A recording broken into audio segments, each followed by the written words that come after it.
ನಮಸ್ಕಾರ. ಸುಮಾರು ಜನ ಎಲ್ಲ ಮೆಸೇಜ್ ಮಾಡತ್ತಿದ್ರಿ ರೈತರ ಬಗ್ಗೆ ಒಂದು ಅವೇರ್ನೆಸ್ ಏನಾರ ಕೊಡ್ರಿ ಅಂತೇಳಿ.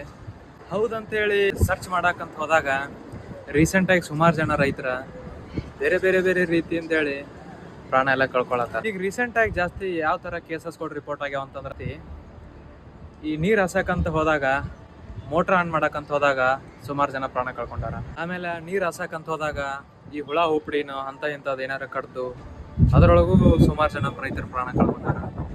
ಈ ನಮ್ಮ ಉತ್ತರ ಕರ್ನಾಟಕ ಸೈಡ ಬಾವಿ ಮೇಲೆ ಎಲ್ಲರೂ ಮೋಟ್ರ್ ಇಟ್ಟಿರ್ತೀರಿ. ಆಮೇಲೆ ಆ ಸ್ಟಾರ್ಟ್ ಮಾಡೋ ಬಟನ್ನು ಅಲ್ಲೇ ಇರ್ತದ. ಬಟನ್ ಆನ್ ಮಾಡಕ್ ಹೋಗಿ ಅಥವಾ ಮೋಟ್ರ್ ಏನಾರು ಆಚೆ ಈಚೆ ಮಾಡಕ್ ಹೋಗಿ ಬಾವಿ ಒಳಗೆ ಸ್ಕಿಡ್ ಆಗಿ ಬಿದ್ದು ಬಾವಿ ಒಳಗಿನ ಕಲ್ಲು ಬಡ್ದ ಸುಮಾರು ಜನ ತೀರ್ಕೊಂಡಿದ್ದು. ಸೊ ಫಸ್ಟ್ ಹಗಲ ರಾತ್ರಿ ಆಗಲಿ ಮೋಟ್ರ್ ಆನ್ ಮಾಡ್ಬೇಕಂತೇಳಿ ಹೋಗ್ಬೇಕಂತಂದ್ರೆ ಕೈ ತಂಪು ಮಾಡ್ಕೊಂಡು ಯಾವುದೇ ಕಾರಣಕ್ಕೂ ಮೋಟ್ರ್ ಆನ್ ಮಾಡೋಕ್ಕಾಗಲಿ ಆಫ್ ಮಾಡೋಕ್ಕಾಗಲಿ ದಯವಿಟ್ಟು ಯಾರು ಹೋಗಕ್ಕೆ ಹೋಗ್ಬೇಡ್ರಿ. ಕಡ್ಡಾಯವಾಗಿ ರಬ್ಬರ್ ಶೂ ಅಥವಾ ರಬ್ಬರ್ ಚಪ್ಪಲನ್ನು ಧರಿಸ್ಕೊಂಡು ನೀವು ಮೋಟ್ರ್ ಆನ್ ಆಗಲಿ ಆಫ್ ಮಾಡೋಕ್ಕಾಗಲಿ ಹೋಗ್ಬೇಕು. ಆಮೇಲೆ ಭಾಳ ದಿನ ಆದ ನಂತರ ಈ ವೈರ್ಗಳೆಲ್ಲ ಕಟ್ಟಿಂಗ್ಸ್ ಎಲ್ಲ ಇರ್ತಾವೆ, ನೀವು ನೋಡಿರ್ತೀರಿ. ಅವನ್ನೇನು ಮಾಡಿರಿ, ಡೈರೆಕ್ಟಾಗಿ ಮುಟ್ಟಕ್ಕಾಗಲಿ ಆಮೇಲೆ ಆಚೆ ಈಚೆ ಸರ್ಸೋಕ್ಕಾಗಲಿ ಆಮೇಲೆ ರಿಪೇರಿ ಮಾಡೋಕ್ಕಾಗಲಿ ಯಾವುದೇ ಕಾರಣಕ್ಕೂ ಹೋಗ್ಬೇಡ್ರಿ.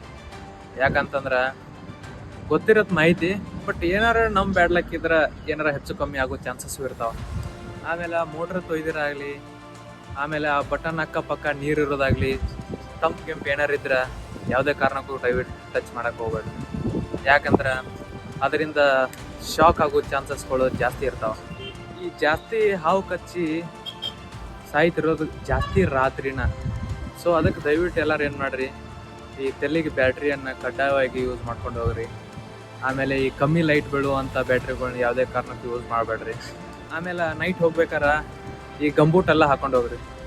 ಮತ್ತು ಗಂಬೂಟ್ ಹಾಕೊಳ್ಬೇಕಾರ ಒಂದ್ಸಲ ಚೆಕ್ ಮಾಡ್ಕೊಳ್ರಿ. ಯಾಕಂದ್ರೆ ಹುಳ ಹುಪ್ಪಡಿಗಳು ಜಾಸ್ತಿ ಇರ್ತಿರ್ತಾವ, ಅದನ್ನೆಲ್ಲ ಚೆಕ್ ಮಾಡ್ಕೊಂಡು ಕಂಪಲ್ಸರಿ ಅದನ್ನ ಹಾಕೊಂಡೇ ಕೆಲಸ ಮಾಡಕ್ಕೆ ಹೋಗ್ರಿ. ಆಮೇಲೆ ಈ ಹುಲ್ಲುಗಳು ಜಾಸ್ತಿ ಇದ್ದಲ್ಲಿ ಎತ್ತರ ಬೆಳೆದಲ್ಲಿ ಡೈರೆಕ್ಟ್ ಎಲ್ಲ ಕೈಯೆಲ್ಲ ಹಾಕಕ್ಕೆ ಹೋಗ್ತಿರ್ತೀರಿ.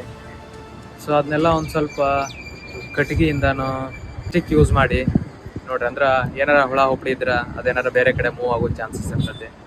ಆಮೇಲೆ ಮೋಟ್ರ್ ಆನ್ ಮಾಡ್ಬೇಕಾದ್ರೆ ಒಂದು ಸ್ವಲ್ಪ ಹುಷಾರು. ಯಾಕಂತಂದ್ರೆ ಬಾಕ್ಸ್ ಒಳಗೆ ಹಾವುಗಳು ಇರ್ತಾವೆ, ಅವೆಲ್ಲ ಒಂದು ಸ್ವಲ್ಪ ನೋಡ್ಕೊಂಡೆಲ್ಲ ಕೆಲಸ ಮಾಡಿರಿ. ಆಮೇಲೆ ಮನ್ಯಾಗ ಇಬ್ಬರಿದ್ರೆ ಆದಷ್ಟು ಇಬ್ಬರು ಹೋಗಕ್ಕೆ ಟ್ರೈ ಮಾಡಿರಿ. ನಮ್ಮ ರೈತರಿಗೆಲ್ಲ ಮನ್ಯಾಗೆಲ್ಲ ಒಬ್ಬೊಬ್ಬರು ಹೋಗೋ ರೂಢಿ ಇರ್ತೈತಿ. ಬಟ್ ನೀವು ಸುರಕ್ಷಿತವಾಗಿ ಹೋಗಿ ಬಂದ್ರೆ ಒಳ್ಳೇದಿರುತ್ತೆ. ದಯವಿಟ್ಟು ಎಲ್ಲ ಬ್ಯಾಟ್ರಿ ಎಲ್ಲ ಯೂಸ್ ಮಾಡ್ಕೊಂಡು ಕೆಲಸ ಮಾಡಿರಿ. ಆಮೇಲೆ ವೈರ್ ಗೇರ್ ಏನಾರು ಮಿಸ್ಟೇಕ್ ಇದ್ರೆ ಸ್ವಂತ ತಲೆ ಓಡಿಸಿ ಏನಾರು ರಿಪೇರಿ ಮಾಡ್ತಾನೋ ಸರಿ ಮಾಡ್ತಾನೆ ಅಂತೇಳಿ ಹೋಗಿ ಏನಾರು ಹೆಚ್ಚು ಕಮ್ಮಿ ಎಲ್ಲ ಮಾಡ್ಕೊಳಕ್ಕೆ ಹೋಗ್ಬೇಡ್ರಿ. ಅದಕ್ಕೆ ಅಂತೇಳಿ ಎಲೆಕ್ಟ್ರಿಷಿಯನ್ಸ್ ಇರ್ತಾರೆ, ಅವ್ರನ್ನೆಲ್ಲ ಕರೆಸ್ರಿ, ಸರಿಪಡಿಸ್ಕೊಳ್ರಿ. ನೀವು ಸುರಕ್ಷಿತವಾಗಿದ್ರೆ ನಮ್ಮ ಜಗತ್ತು ಸುರಕ್ಷಿತವಾಗಿರುತ್ತೆ. ನಮ್ಮ ರಾಷ್ಟ್ರ ಅಭಿವೃದ್ಧಿ ಆಗಕ್ಕೆ ನಮ್ಮ ರೈತರ ಪಾತ್ರನೂ ಅಷ್ಟೇ ಮಹತ್ವದಿರ್ತೈತಿ. ಸೊ ಅದಕ್ಕೆ ನೀವು ಸುರಕ್ಷಿತವಾಗಿದ್ರೆ ನಮ್ಮ ಜಗತ್ತು ಸುರಕ್ಷಿತವಾಗಿರ್ತೈತಿ. ನೀವು ಸ್ಟ್ರಾಂಗ್ ಇದ್ರೆ ನಮ್ಮ ಜಗತ್ತು ಸ್ಟ್ರಾಂಗ್ ಇರ್ತೈತಿ. ನಮ್ಮ ರೈತರ ನಮಗಾಗಿ ಕೆಲಸ ಮಾಡತ್ತಾರ ಅಂತೇಳಿ ನಾವೆಲ್ಲ ಬದುಕೀವಿ. ಶ್ರಮ ಇಲ್ಲದ ನಮ್ಮ ಜೀವನ ನಡೆಯಲ್ಲ. ಅವರು ಬಿಸಿಲು ಮಳೆ ಎಲ್ಲ ತಡ್ಕೊಂಡ ನಮ್ಮ ಹೊಟ್ಟೆ ತುಂಬಿಸ್ತಾರೆ. ರೈತ ಇದ್ರೆ ಪ್ರಪಂಚ ಐತಿ, ರೈತ ಇದ್ರೆ ನಾವೆಲ್ಲ ಇದ್ದೀವಿ. ದೇಶದ ಬೆನ್ನೆಲುಬಾದ ನಮ್ಮ ರೈತರಿಗೆ ನಮ್ಮ ಕಡೆಯಿಂದ ಒಂದು ದೊಡ್ಡ ಗೌರವ. ನಮಸ್ಕಾರ, ರೈತರಿಗೆ ಒಳ್ಳೆಯದಾಗಲಿ.